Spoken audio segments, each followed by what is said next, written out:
Hello, everybody, and welcome to My Lash Two Braincells. I'm your host, Maddi Morris, and this is... And Katie, the Lash Lady. And we have a juicy episode for you. If you listened to our last episode, we are so sorry. Put your tissue box down.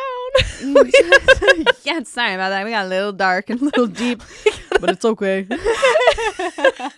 Because we have our second episode together, and we are going to be answering your questions. These are questions that you guys asked us today, and we're only answering the juiciest ones, okay? Not the stupid Only the ones. juices. Alrighty. Question 1.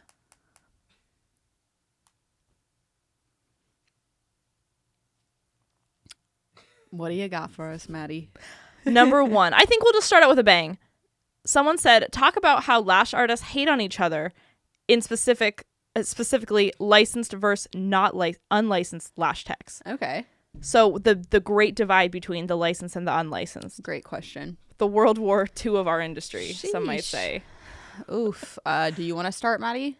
Sure. Personally, I think good rule of thumb would be to mind your own beeswax. Yes, honey. Just keep doing your I mean, that's always how I've operated. The thing is, with any industry you're in, there's always going to be people doing it differently from you and people that are doing things that you find unethical. And I think truly the best way to go about it is to lead by example. Mm-hmm. As far as hating on anyone, I don't think you should hate on anyone. I mean, there's anything. certain states that don't even require you to have your license. So I think that's just like silly. Like, yeah. And I've seen amazing lash artists that aren't licensed. Right. Honestly, I feel like having your license, it backs you more than anything. Yeah. You know? I the thing is, when I see a lash artist that isn't licensed, I care more about, them getting in trouble, them facing the repercussions. Personally, I wouldn't do a service that I wasn't licensed to do, just because I wouldn't have that comfort knowing, okay, if anything was to happen, it's insurance for your business, that you're doing things correctly. You have the board checking up on you. You have all your sanitation stuff going on. And I mean, you're working on people's organs here. People only get 2 eyeballs. Right. And I also kind of side with the argument like, okay, well, you wouldn't perform surgery without being a surgeon. Right. On a micro scale, it's kind of the same thing. It's like you can't just expect to step into a job that you're not qualified to do, even though you might be pretty good at it, because we all know that going to aesthetics or cosmetology school doesn't teach you lashes necessarily. Right. So a lot of people see the unimportance of it and they just try to skip over it. So my 2 cents is, personally, I just mind my own business. I don't really care what anyone does. Yep. I think it's more important to lead by example. If anyone asked me what I would recommend they get a license if their state requires it. And I mean, unfortunately, if you're not licensed, you ain't taking the course with us, baby. It's and you can't take a light heart course. Yeah, you can't, honey. You can't. So big downside. Yeah. Big downside. That's kind of my take on that. I mean, as far as people like publicly hating on each other or reporting each other, I think it's best just to stay in your own lane. That takes a lot of energy. I don't even have the time for that. Do what's best for your business. Yeah. And you don't know other people's situations. Right. Yeah, that's always kind of how I felt about it. I'd have to agree. Yeah. Okay, number 2, how do you show up on bad days, physically and social? Someone said, how do you physically show up on bad days? Especially how do you show up on social media when you're not feeling very good? Ooh. Well, question for Katie. I cry every day on social media. Just cry on social media. Marry the 2 worlds. Yeah, I mean, like, if you're comfortable with being transparent, it's okay to be transparent. It is okay to let your clients know, like, hey, I am not having a good time today. Or, if I'm having a real off day, I'll let my clients know, hey, it's a podcast day, honey. Like, I'm just going to plug this in and chug away on these lashes. And, and I feel like when you've built your ideal clientele, they get it. And actually, totally it's do. an opportunity for them to get closer to you. Yeah, for sure. And I mean, yeah, you may even want to talk about it, or maybe you have a client that could totally relate with you. Yeah. So I think it's okay to just let them know. I've lashed in my PJs before, honey. It's one of those days. I hardly got out of bed that day, Yeah. So I think the biggest thing to physically, show up in person and online when you're not feeling it is, one, you don't have to. Yeah. Like, it's okay. It's okay to step back if you're not in it. Yeah. If you don't feel like posting, don't force yourself to. The I world didn't is post at all on Thanksgiving. You know, that's a prime time to post, you and know? Katie, the world ended. Yeah, I got fired from Instagram. I know. At the end of the day, you're your own boss, and there's a way to be professional and also be a little bit transparent with what you're going through. Yeah, totally.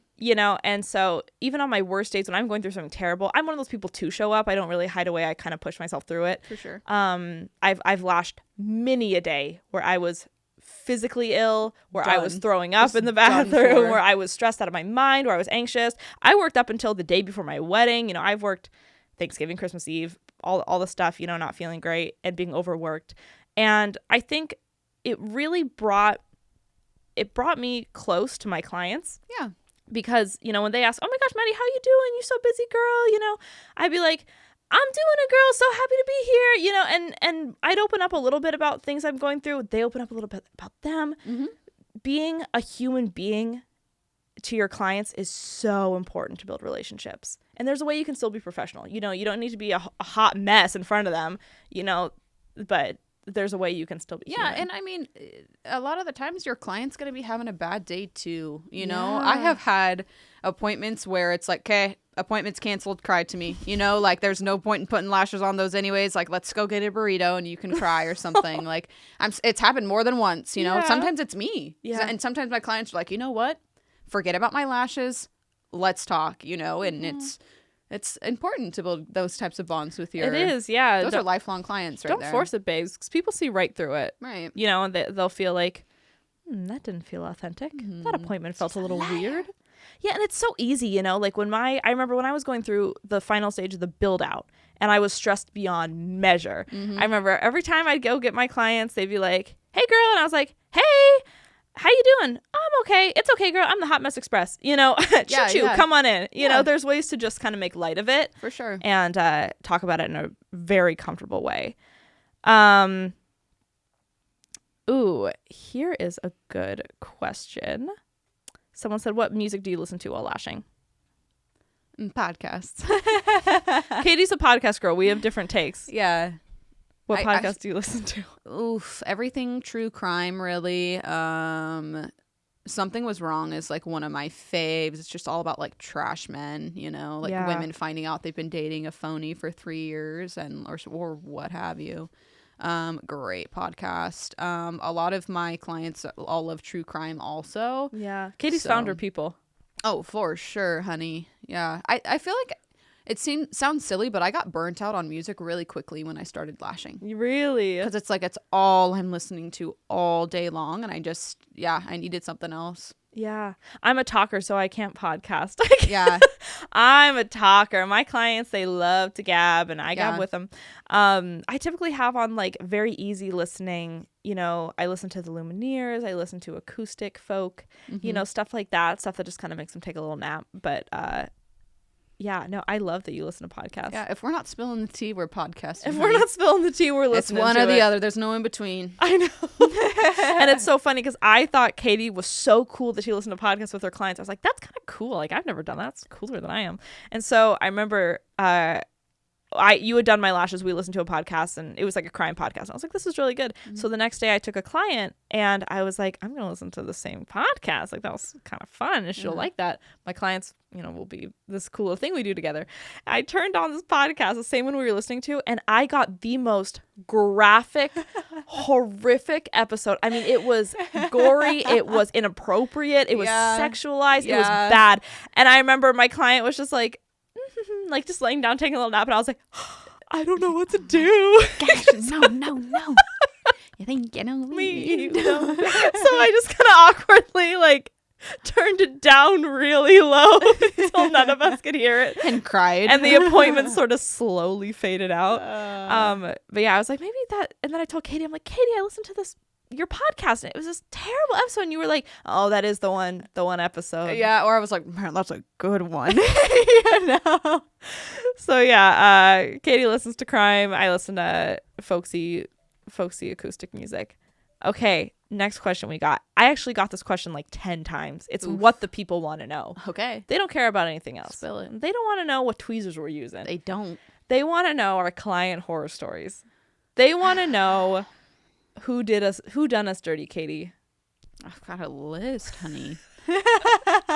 We've got naughty lists. We do. I will preface this by saying Katie and I kind of have like ideal clienteles. Like our clienteles currently, I take 22 clients and there is not one client I can say a single bad thing about. I mean, they are like the best of the best people on the lash table and off. Totally. No, totally. But, you know, in 7 years, you see a lot of people come through your door.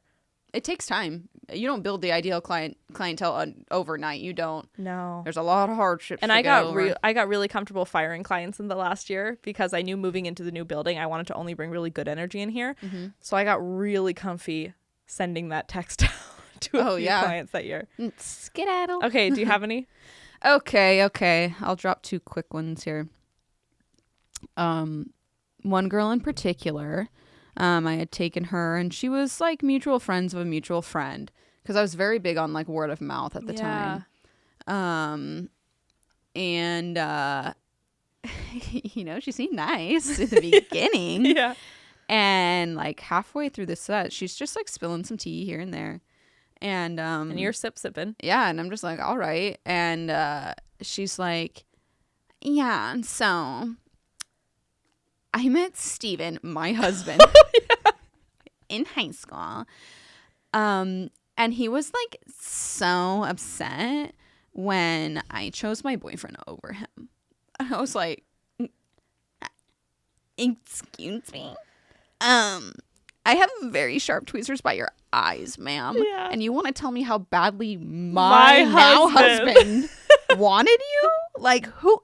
What is even happening? I'm like looking around to figure out what universe we're in because Katie Lash is from home. Yes, it's her and Steven's she home. was just awful. And like the guy she was with, who she has multiple children with, mind you, she's like, yeah, everyone knows that I'm just like so like beautiful and hot and cute and like way out of his league. And like, I'm just like, I know, but I don't know what it is. I just love him.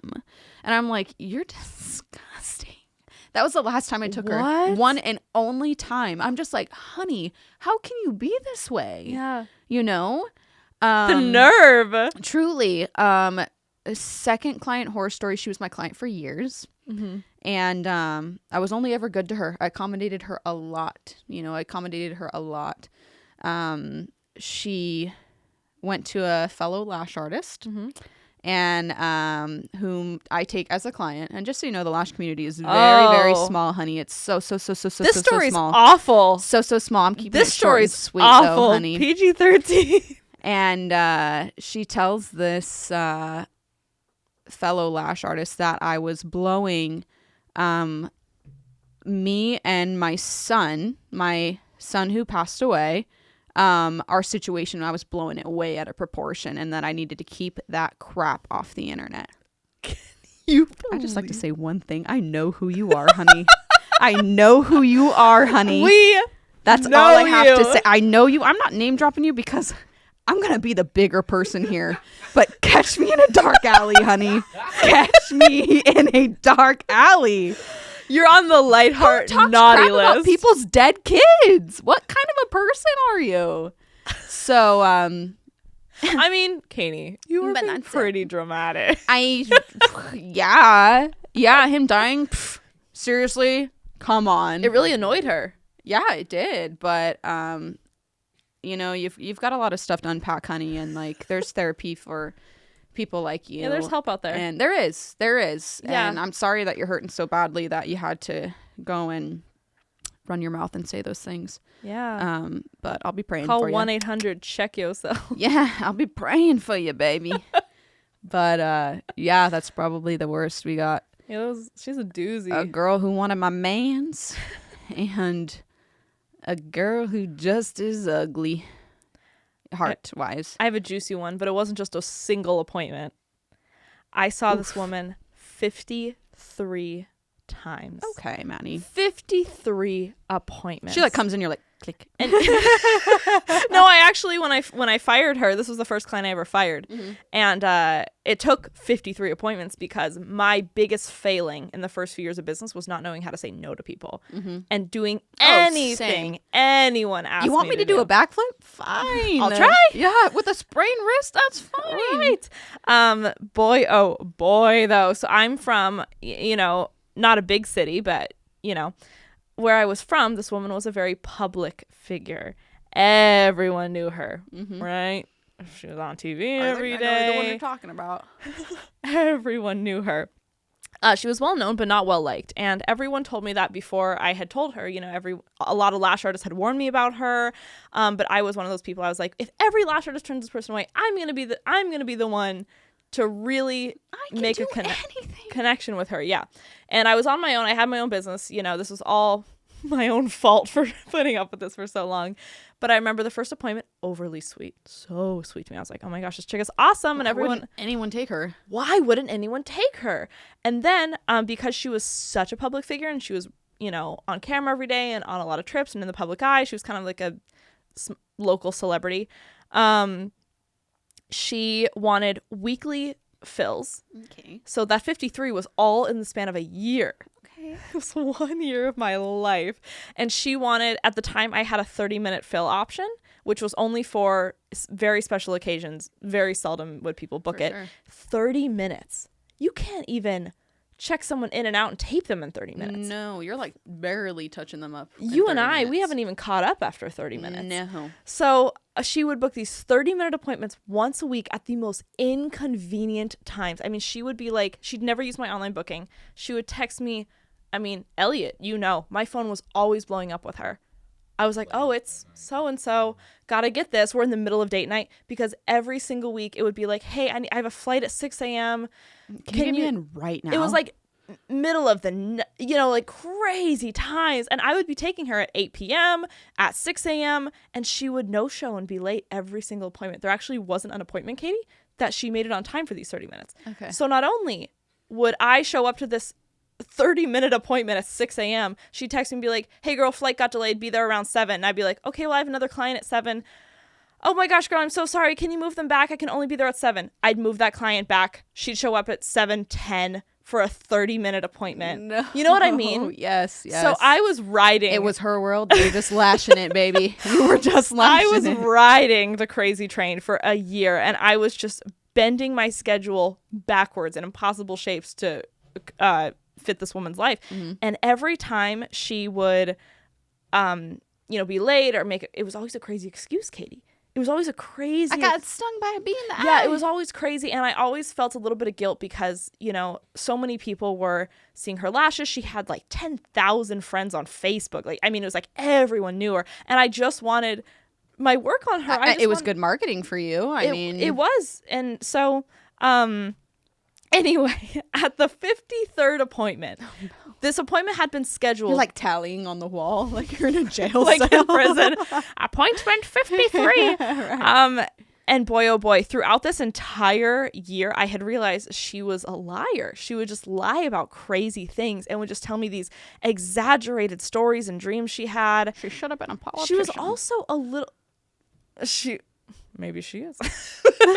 She also was very, very comfortable around me, for lack of a better word. And she would just say very inappropriate things. She would tell me about her personal life. She would tell me about men she was dating that were significantly younger. She would tell me very personal things. I was like, I don't want to know that. I'm scared. I don't want to know that. We have 30 minutes, babe. So her lashes never looked amazing. You're like, how are you dropping all this on me in only 30 minutes? 6 a.m. Yeah. Honestly, her lashes were my worst work because I was just getting on whatever I could. You were just stress lashing. I was getting done whatever I could in that time. And that's why we needed that 30 minutes every week because there was never full coverage. Yeah. My clients could go a month and they'd be fine because they have full coverage. For sure. But Katie could go 2 years. 2 years retention game. But I remember this appointment specifically. It was at 3 p.m. She no-shows, right? It's now 4 p.m. She texts me, hey, Mads, I'm on... Oh, sorry. I was saying she was very inappropriate. One time, she pulled up her shirt and flashed me. Nice. She was like, she got like an explant, like she got her breast implants removed, pulls up her shirt, shows me. She's like, feel like they feel so much different. I'm like, I'm not touching your boobs, ma'am. She was like, no, come on, they feel so good, like much different. I was like, no, it's 7 a.m. So anyway, it's 7 a.m. I'm just getting a free show. Never tipped me, not a dime. She just did then and there, Maddie. What do you mean? She was my wealthiest client I had, and she didn't tip me a dime. She actually would complain about my prices, which my 30-minute fills were $45. Back in the day, my wealthiest client at the time never tipped me either. Crusty. Crusty dusty. Interesting. But anyway, so this final appointment, it was her 53rd appointment, and I was like, you know what? All my other lash artist friends at the time were like, Maddie, this is the last time you take her, and it was. She let herself out the door, but it was 3:00. She doesn't show up, doesn't text me. At 4:00, hey Matt, I'm on my way. Crazy stuff happened today. I'm so sorry. And I was like, hey, you missed your appointment. It was at 3:00. I have another client on the bed. And she's like, well, I'm on my way. I'm driving so fast. And I was like, okay, well, hey, please don't show up because I have a client on the bed. You know, I can't take you anymore today. She said, she just lays on top of the client. And she goes, I have a flight tonight. I need you to get me in. And I was like, well, I did at 3. And also at this point, I had never enforced a no-show fee. Yeah. Why would I? Who does that? Not Maddie ever. Not Maddie the lash lady. Yeah. And so Katy, I on the phone fire her. Over text, I said, hey, you're fired. I said, hey, so-and-so, I really appreciate your business, but, you know, I can't accommodate your schedule any longer. And I think, you know, your lifestyle doesn't fit into. You also make me very sad. And also, I was taking 12 clients a day at the time. Yeah, no thanks. I didn't have room to move. My clients were purposely just adjusting their busy lives to accommodate this woman because she thought she was all that. And so she showed up at 6 p.m. She, in fact, Katy, was Katy, not all that. Katy, she showed up at 6 p.m. 6 p.m., right? For her 3 p.m. appointment. Checks out. And I have a client on the bed, and she storms in, snow all over her boots, and she goes, oh my gosh, Maddie, I'm so sorry I'm late. I'm crazy late. Like, whoo. And I go, hey, whoa, what are you doing here? I have a client on the bed. And she goes, I know I'm sorry I'm late, but I just need a couple lashes on this eye. I have a flight. And I go, hey, and client on the bed, so awkward, right? And I go, did you get my text message? She goes, yes, but look, my day has been crazy. My son tried to kill himself. Okay. So that's why I was late. Is it because you're his mom? Katy, I knew. Katy, I knew her son. No. Yeah. You text him like, please don't do it. Don't do it. Girl, don't. No, truly, if you're struggling with that, there is a suicide hotline. There really is. It's like totally serious. Can we put that in the show notes? Yeah. I'm serious. I'm so serious it's about it. It's not funny. It was a little funny this day. Anywho. So anyway, I go, I texted you, I'm so sorry, I can't take you as a client anymore. My schedule can't allow this. I'm sure you get it. And she was like, oh, wait, you're never going to see me again? And I was like, I can't. I'm so sorry. It's just, due to my business, I can't accommodate what you want. And, and it's not fair to my other clients. I was very, as professional as you can be with another client on the table. My client on the table is dying. She's like, and so she was like, okay, I understand. I get it. Oh, even though my son, and I go, yeah, I'm praying for him. I hope he's okay. I hope, Shouldn't you be there like with him? Right. Maybe, like, and I was like, I'm so sorry to hear that. I'm always very empathetic to everything you have going on, but it's just business. I can't do it. I've never charged you a no-show fee. You owe me $12,000 in no-show fees. And I never saw her again. And her son was fine and is fine. He was never suicidal. No, he's fine. He never wanted to commit sewer slide. I never saw her again, but boy, oh boy, I was, I've been good about saying no after that. Yeah. Because that really did my schedule in. Sheesh. That is a load of baloney.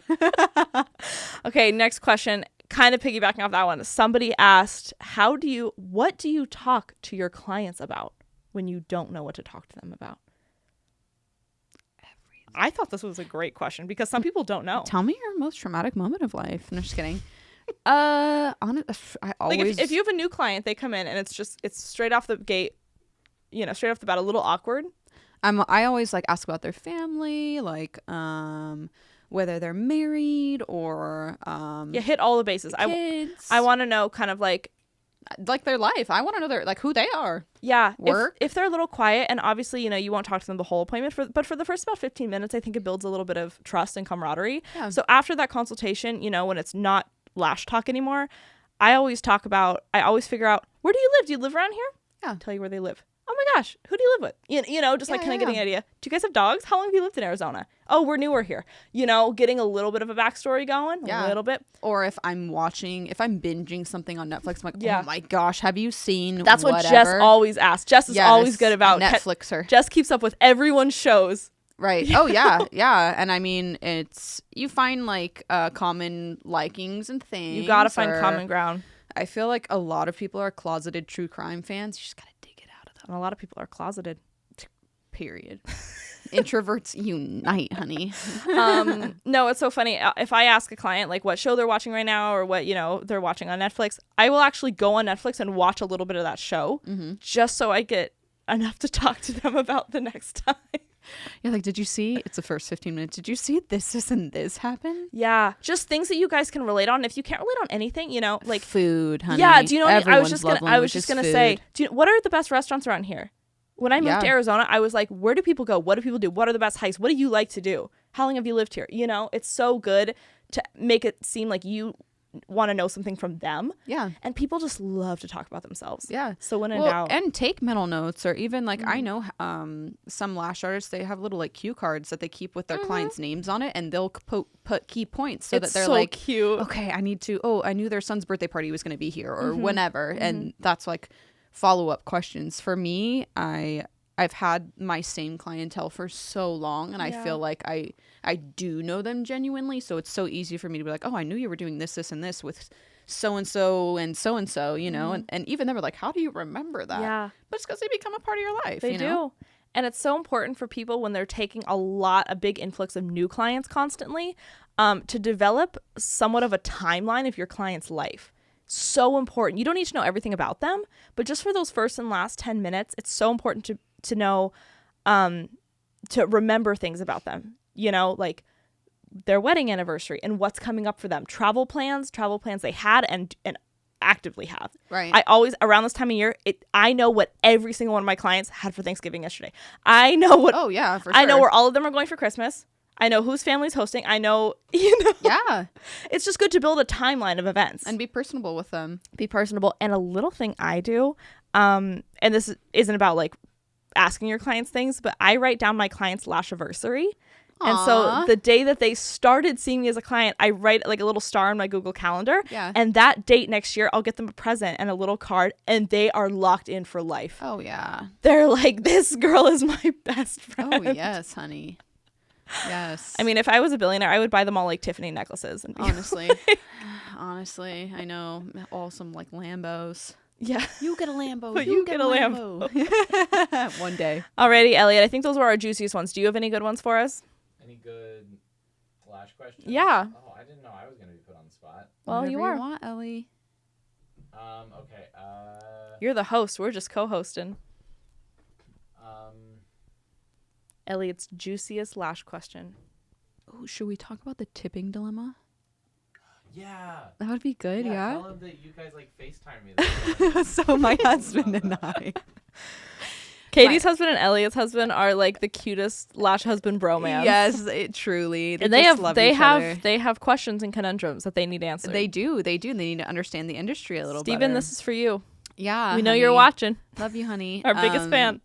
So Steven was like, what's the big deal with tipping? Like, why would you get upset if someone doesn't tip you? Or what's this big deal, this talk about tipping? This person tips, this person doesn't tip. He's like, I firmly believe that you should include your tip in your pricing, which I don't necessarily disagree with that.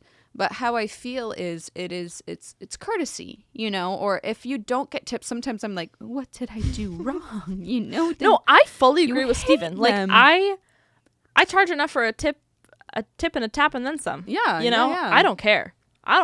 Yeah. But it's a little It's like, do you tip your hairdresser? Do you tip your nail lady? Do you tip your servers? Do you tip people who perform acts of service, to let them know, you know what, you're doing a great freaking job and I appreciate you. Here's an extra whatever, not that I expect it. I don't I don't care. Yeah. If it happens, it is what it is, baby. I do not care. My prices are what they're priced for a reason. I actually don't let a lot of my clients tip me. Yeah. But what I think is important, and Elliot said it best, was if you are priced a certain amount, because I am very fairly priced, being the area I work in, what I'm comfortable with, etc. He was like, do you tip your hair artist?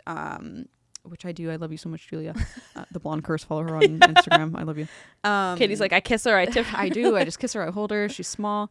But I tip the crap out of her because I know she has a wait list a mile long. And whatever extra reason it is for her to keep me, I'm going to do it, So I honestly think that's why my clients tip me so much, because I think they're scared of losing me. Yeah. And I mean, I think it's an extra branch of appreciation, And I think it helps encourage your lash artist too to go above and beyond for you, because you go above and beyond for them, Yeah. And I will say, I think what matters more than tipping, because a lot of people, lashes are a luxury, and a lot of people are paying for their lashes with their last dime. Yeah. We know that. I mean, yeah, honey. I have clients that are like, this was my gas money, but I do not care.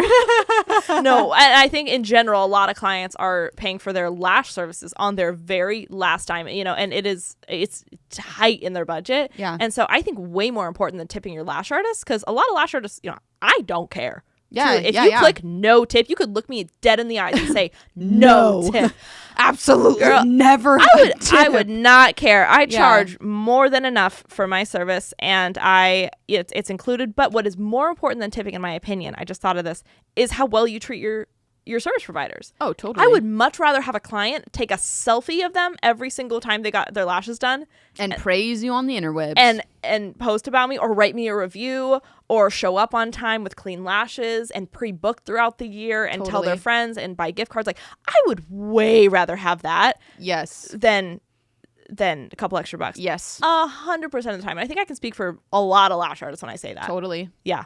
Respecting your career, your art, your be everything. good to your service providers. Yeah. And make sure that you're setting an atmosphere for them that they want to be in as well, I remember when I, didn't have a lot of money and I was starting out, I would get, nice things done for myself. I'd get my hair done, I'd get my nails done. And I wasn't in a position to be paying a lot for services, because I was 18, 17, I was starting out. I would tip as much as I could, but I would make sure that I was really, really nice. And I would make sure I was like their favorite client. Yeah. Yeah, totally. And I bring them Starbucks. Show up 5 minutes. Yeah. And I mean, my particular crowd of clientele, sometimes it is the single mom, or sometimes it is the girl who's scraping by in college. Think of another question, Elliot. I was like, pizza? Dough making. Elliot, will you order us a pizza right now? Right. No, I want Elliot to think of another one. Right. So it's, and you're exactly right. Some people are on their last dime, but they're like, I need this for me, know? And so, but it is important to include your tip in your prices, I think. It is. It's and very nowadays, important. my tip is very much included in my prices. Yeah. And sometimes I kind of recently, when I raised my prices to be over $200 a fill, obviously my clients can pay for it. They love paying for it. They pay a lot more for it. Yeah. And my clients tip $30, $40, $50, Yeah. But sometimes when I first raised my prices, Katie, I had like a little emotional barrier where I was scared. And so I would just hit no tip, and they'd be like, wait, where'd that screen go? And I'd go, no, it's fine. It's not allowed. I just buy. And I put it back the next time. But they're like, I'll pay for it myself. I'll tip me for you. No, it was just like an emotional barrier where I was like, you don't have to. They're like, I wanted to tip you. And I'm like, you can't. Right. Yes. Got any other ones, Ellie? How did you get clients that you love so much? That's the question? Yeah. How did we get clients we love so much? Yeah, why all your clients, you love them so much, but I feel like the percentage of people in America that you would love so much is a lot lower than the percentage of your clients. The longer you lash, honestly, I think you can attest this, Katie. Re-say the question because I don't think they can hear me. How do you get clients that we are so obsessed with and that we love so much? How do we get the dream clients? Yeah. Truly, I think it won't happen in the beginning. So don't put Nope. pressure on yourself to have the ideal clientele straight out the freaking It gate. does not happen overnight. It doesn't happen overnight. And I would say the longer you're in the game, the more your clientele curates itself. Yes. You know, it really creates itself because your ideal people that are so obsessed with you and you're so obsessed with them, like my clients, I think of them. I mean, I'm walking down the street and I'm like, what is Wendy up to? Like, I love my clients so much. I love them like my dearest friends. I see them more than my friends. Yeah. I think it happens over time, and it really is a mix of you putting out content and advertising yourself in a way that attracts that, you know, client that you want. That your Instagram is literally a reflection of yourself. And posting about yourself. Yeah. I think people that just post their work, it's such a market where the client is just looking for what work they like most in their budget. They're not really looking for that person they connect with. So I think Katie and I posting constantly about ourselves. Yeah. Who we are. You look at the page, you're like, I can get a little taste of who they are. Yeah. And I want the whole meal. Yeah. Delicious.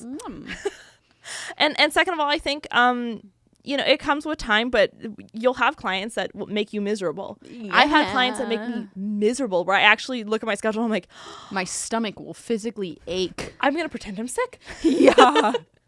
And honestly, for them, I think the longer I've been in it, my tolerance gets a lot lower because I'm like, look, this isn't my job anymore. You know, I make money doing other things. I don't need to take clients anymore. I'm going to only have clients that like really fill my heart and soul with joy. And so learning how to weed those people out, and it's okay to refer them elsewhere. It's okay to say, you know, I don't think we're a great fit. I don't think I can accommodate what your schedule needs, what your budget needs, what your eyelashes, you know, there's so many, it's not always a bad thing to weed out clients that no longer serve you. No. Not all money's good money. Well, that, and you need to like protect your environment. Yeah. You're building it yourself, you know.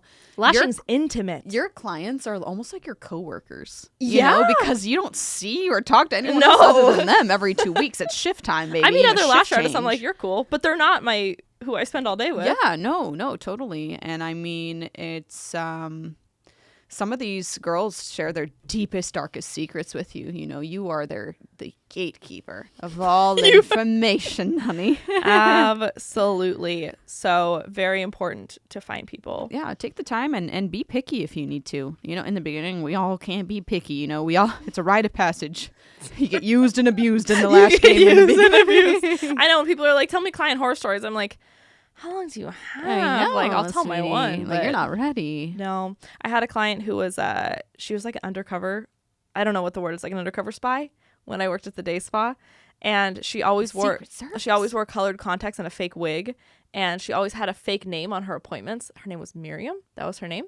And she would always just tell me, and she just was so spooky, mysterious, but she just like worked for the government or something. It's like she didn't. She just like had schizophrenia or something. No, she had like some kind of crazy job. Uh-huh. A crazy job that required her to wear color. But she would get so into character. Like she would be like, she'd call and go, I need an appointment with Maddie. And they're like, oh, well, you can see someone else. And she'd go, no, I need Maddie. And it needs to be at 7 p.m. This is Miriam. So I would see her at 7 p.m. after hours with her fake contacts. You just like shut off all the lights in the studio. And I'd always go, No one can see her. what do you do for work again? She goes, I can't tell you. Stop. She was like a cartoon. She like comes in through the back door instead of Elliot, I have to show you her Facebook tonight because it wasn't like a horror story, but I was just always so intrigued who she would be every week. Alrighty, Elliot, you got any more? Or is that it? I want more of Katie and Maddie. I know. What else can we talk about? Anyone ask anything juicy lately? Someone asked me how to start a business, but I feel like that's Oh no, you know, someone asked a question of like, you know, if you've got nowhere to lash from, like maybe someone asked you that. That was good. Yeah. Yes, We'll maybe close it off with that. you're just starting out, so you can't necessarily afford a suite and you don't have the room in your home to accommodate. You know, network with the people around you. You know, if you have even a sibling, maybe they have an extra room in their house. Or I lashed out of my mama's house in the beginning, you know, when I lashed out of my bedroom in my mom's house. And, you know, I was lashing out of a kitchen and it wasn't my own. We don't even know whose kitchen it was. Yeah. And, you know, you have to start from the bottom and build your way to the top, you know, to lash out of your bedroom, lash out of your friend's extra room in their house, whatever. Maybe you have an extra area space like in your living room, whatever it is that you need to start as a foundation. Practice, take models until you get somewhere. Yeah. Start that as a foundation. And then when you can afford it, move on to bigger, better things. Or get another job to fund it. Yeah. You know, I was going to say to that girl's specific question was if I was in her position, because I'm a solution oriented person. You're a survivor. and I'm a hustler. I would want an answer like tomorrow, you know, and yeah. maybe she doesn't have anyone that has a spare bedroom to share, you know, Mm-hmm. or something like that. If I was in her position, I would figure out how I could provide and market myself as like the most luxurious mobile lash artist in the area, Mm-hmm. you know, and I would network with the most high profile people that I possibly could find. I would weave my way into any circle because I think mobile can be a little scary for a lot of people. Yeah. But Or it's just kind of just like, it's a lot of work toting everything around. It is, but if you're in that position, you know, I would do it. Yes, and the thing is, I would people charge a pay lot. for convenience. Yep. I don't have to leave my house. If I was in that save position, less, honey. I would Take charge my a wallet. lot Yeah, for my service, and I would just make it the best I possibly could. yeah, Absolutely, I would be mobile. yeah. It's And, okay. Yeah, mobile, and you may end up absolutely loving it and continue that way, or you could be Yeah. like, you know what, I'm over this. I'm gonna. I know it's not ideal, you know, to be trucking around your stuff all the time, but I think Yeah. that would be your best bet. Yeah.